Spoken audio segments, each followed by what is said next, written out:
Go to the third chiller. Another 450-ton chiller.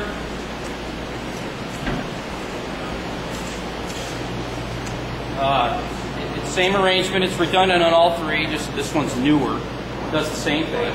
The chill water that it creates, they will rotate, or they will all work at the same time. We'll send chill water to the buildings to coils that are in the big air handler units, usually in the penthouses. Linwood's the only exception. That's in the basement. Very large coils. We can drop the temperature to about 47 to 50 degrees. The nice thing about that is it also wrings the water out of the air. A little drier air will cause a little cooler. Well, you know, it's just cleaner. And then we'll discharge the condensate down the drain. That's really all the chillers do. They just make cold water. So the cold water is sent out. The warmer water relative is back. Goes through the condenser loop on the coil, through the chiller, all the way back up through those uninsulated pipes, through the big red pump that I described in the beginning, and then up to the cooling towers that's up in the parking lot, and back down to start its loop all over again. And what does the cooling tower do?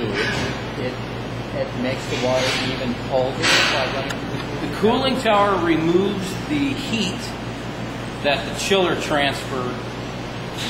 Let's start over. The chill water side, you have your water circulating. Let's say it's 60 degrees. The chiller works like any other refrigeration plant. It removes the heat from the chilled water, pumped out in the temperature 40, 50 to 47, 50 degrees. But it has to do something with that heat, and it puts it into the condenser water side. The condenser water side gets sent up to the cooling towers, and by air blowing over and it's sprinkling down, opening up that surface area, it'll reduce that water from 95 degrees, usually about down to 75. So it's the cheapest way to keep the whole loop running. Yes.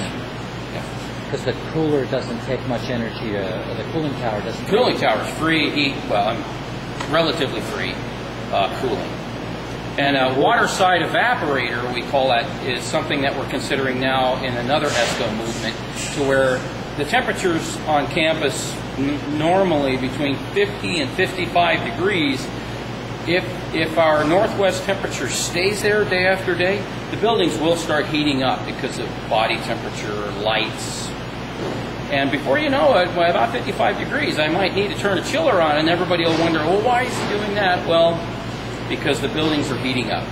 If we use a water side heat exchanger, essentially, we'd be able to run the chill water coming back, run it through a heat exchanger, and send that up to the cooling towers. Might be able to buy us a few more degrees, a few more hours, maybe even a few more days of cooler water. The only problem with that is it's not going to drop it cold enough to wring the water out. That's Dehumidify. Excuse me? Dehumidify. Dehumidify, yeah. Okay. It hasn't been approved. It may not be sufficient, but at least you understand the loop. So the water is, what is the water used for when it goes out to the buildings? It goes through the coils up in the air handlers in the penthouses. The air that's being pulled in by the large 40 horsepower motors will be pulled across the coils, sent into the building, down into the classrooms, drawn back up again, and you have another loop. How cold is the air usually for air conditioning then? Is it, if the building's at what's your set point? Building set points generally in the winter are 72 degrees. Summertime, we try to keep it around 68. Energy savings, of course, not the most comfortable, but 68 in summertime. Yeah. So this is used. Did I say that backwards? Yeah. 68 degrees in the winter, 72 degrees in the summer. And that's air conditioned. So the water actually cools the air in the building and is acting as air conditioning. Yes. Versus heating. That's correct. Okay. So. Yeah. And in fact, it just tempers the air. It tempers the air. Yeah. And is the same loop also used for heating then when you're... Not quite. Not quite. You have a whole separate system then. Another loop called the reheat loop.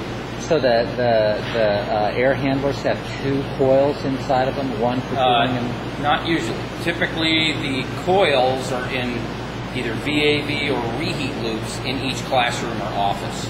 So instead of heating, we can move to heating now.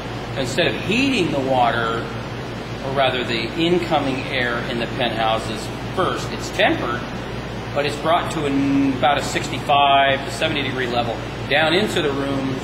We have a reheat coil there that has hot water being pumped to it by the pumps I'll show you, and from the boilers that generates that hot water, and that heats the air locally so that we can have a finer control. And you can adjust it depending on which classroom or which floor level. Classroom needs whatever. So in the VAV, there's a coil that you use to heat the air, and is there another coil that you use for air conditioning? No. No. Just air conditioning on this campus, with no exception, is all done in the penthouse. The supply air is tempered and sent down to classrooms. For heating, the supply air is tempered, sent to the classrooms, and then reheated. That's why we call it a reheat. So the reheat goes through the coil into the room. Once temperature is matched, or pretty close to it, damper will shut, not using as much penthouse air, allowing the penthouse fans or motors to slow down, saving energy. And then the fan that's inside the variable air,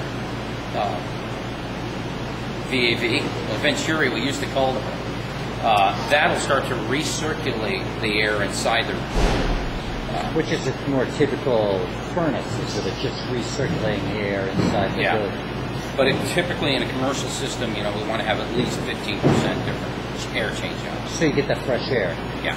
Well, a lot of bodies. Yeah. A lot of breathing. Do you guys use the CO2 detectors? We're using CO2 monitors now to help gauge the demand in the Center for Families right now. No other buildings have CO2. Another ESCO potential is CO2 in the gym. CO2 monitor. Oh, yeah, that makes sense. A lot of... CO2 monitors go up, airflow needs to increase, and my EMS system will allow for it. Okay, now let's talk about how we heat these buildings. Okay. Well, let's start with the old